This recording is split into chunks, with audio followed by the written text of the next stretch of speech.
In this video, we will be demonstrating the process of updating demographics via a patient demographic search, PDS. To use and complete these processes, you will need access to PM Office and ensure you have full smart card access to the system.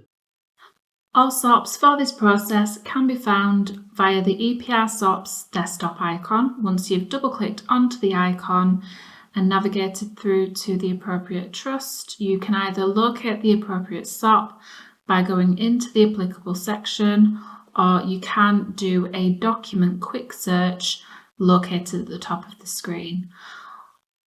All titles for the SOPs covered within this video will be provided in the description box below, as well as timestamps if you wish to skip to this section. The action which allows us to update the patient's demographic details if they have visited their GP is at the top of the conversation band, and it's add person without encounter. So from this action, a patient demographic search can be done. This allows the updated information from the GP, which is on the national spine. It pulls through directly onto the patient's EPR record. To do a successful PDS, you follow this process. Firstly, search for your patient locally on the EPR system. Use the patient's surname, gender, date of birth, or alternatively use the patient's NHS number, National Health Service number, or MRN number, if known, and simply click search.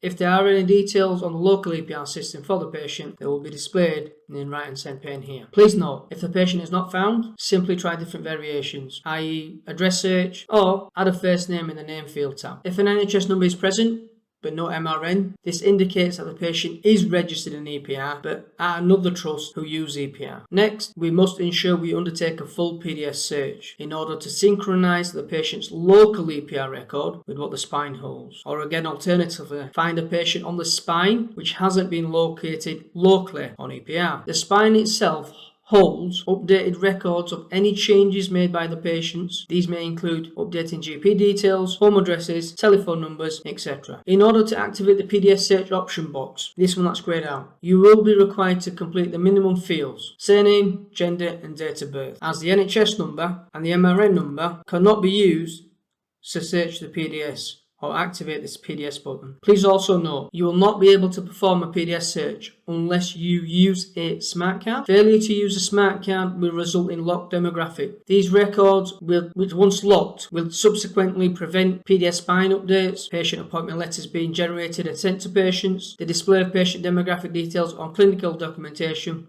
will be incorrect. So let's take the NHS number out, pop a surname in there, gender and date of birth. And to narrow the search down, add a first name. Next, click the PDS button to trigger a summary care record spine trace. If presented with an organisation box, you are not required to input a client name, but simply enter a facility name where the patient will have their treatment.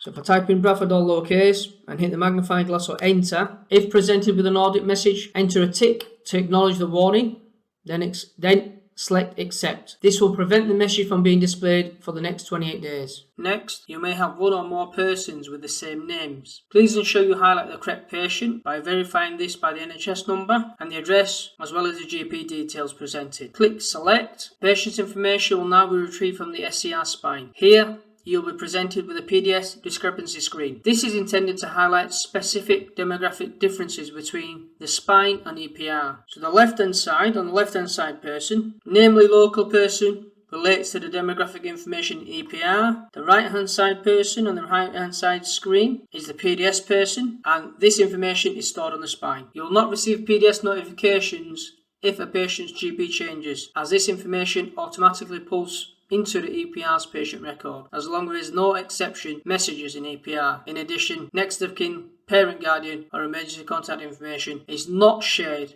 with the spine. It is local to EPR only. So at this point, there are a number of different options available on how and what information can be pulled into being. So firstly, retain all local data values. No information presented on the document relating to this SCR spine and will be pulled into the local record. Secondly, retain all PDS data values. All the information presented in the document will be pulled into the EPR record and will override the current local information held. And thirdly, select the information using the radio buttons, so these here. This action can be used for both local and PDS, allowing a combination of both by checking the information carefully and, more importantly, checking the effective dates of the information from each section. For example, current name, effective date, July 29, 24, and then you've got May 16, 2025. I would select this side, as this is the most updated side, and I will check each section from address, effective date, all the way to phone numbers. Now, if this side is more up to date, like June the 9th, 2025, I would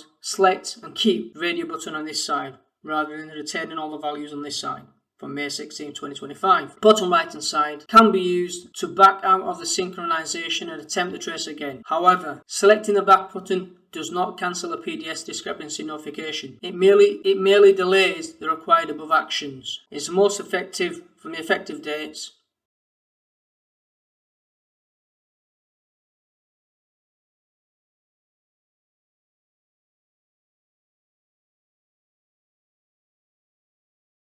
Thank you for watching this video. If you have any questions relating to any of the processes covered within this video, you can contact any member of the team on the email addresses provided.